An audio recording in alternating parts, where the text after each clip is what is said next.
नमस्कार प्रेक्षकांनो, कोण होतीस तू, काय झालीस तू या मालिकेच्या आजच्या भागामध्ये आपल्याला पाहायला मिळत आहे. पौर्णिमा, संदीप आणि विद्या या दोघांनाही वाटेल ते बोललेली असते. म्हणजे संदीप कसा महत्त्वाकांक्षी नाही आहे, तो नोकरीच करत राहतो, जॉबच करत राहतो, बिझनेस सांभाळत नाही आणि आयुष्यात हा कधी पुढे जाऊ शकणार नाही. असं नको नको ते स्वतःची आई बोलल्यामुळे संदीपला खूप वाईट वाटलेलं असतं आणि तो रूममध्ये येऊन डोळ्यामधून पाणी त्याच्या गळत असतं. त्याला खूप वाईट वाटलेलं असतं. फक्त त्यालाच नाही तर विद्याला देखील पौर्णिमा वाटेल तसं बोललेली असते आणि याचं त्याला खूप वाईट वाटत असतं. म्हणजे माझ्यासोबत माझ्या बायकोलाही हिने वाटेल ते बोलली आहे, परंतु आईला प्रत्युत्तर न देता रूममध्ये येऊन तो रडत असतो. त्याला खूप वाईट वाटलेलं असतं. विद्या म्हणते की खरंच सॉरी, माझ्यामुळे तुम्हाला खूप ऐकून घ्यावं लागलं ना. विद्या म्हणते हो असं काय करताय, तुमच्या डोळ्यामध्ये पाणी आहे ना. डोळ्यातलं पाणी आलेलं मला अजिबात आवडणार नाही. साडीच्या पदराने ती संदीपचे डोळे पुसते आणि म्हणते की आईच्या बोलण्याचं एवढं कधीपासून तुम्ही वाईट घ्यायला लागलात, ते का आपल्याला नवीन आहे का. तुम्हाला माहिती आहे ना त्यांची सवय ती तशीच आहे, त्या तशाच बोलतात. तुम्ही मनाला वाईट वाटून घेऊ नका.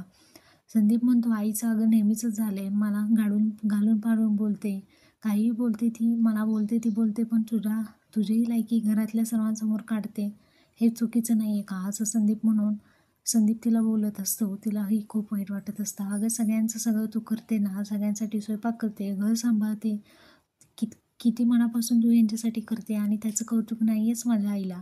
त्यामुळे ती तुला असं बोलते, नेहमी वाटेल ते ऐकवते, महत्त्वाकांक्षी नाही आहे.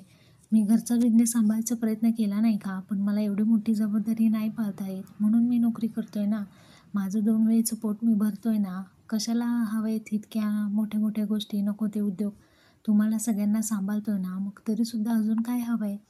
अशी आईची इच्छा आहे की मी महत्त्वाकांक्षी नाही आहे, मला काय जगण्याचा अधिकार नाही आहे का? का मला हे अजिबात पटत नाही आहे. आता तर आईचं अति होत चाललं आहे. खूप सहन केलं मी आता. यापुढे सहन होणार नाही. घरामध्ये आपलं काहीही महत्त्व नाही. इथे मी जरा बिझनेस सांभाळत नसलो तरीसुद्धा नोकरी करतोय ना, आईला याचं कौतुकच नाही आहे. मनाला येईल ते बोलते, अगदी कुबुमुंडूक म्हणते. आणि तू देखील या घरामधून आल्यापासून सगळं सांभाळून घेतलं आहे, परंतु तुझा देखील अपमानच करते.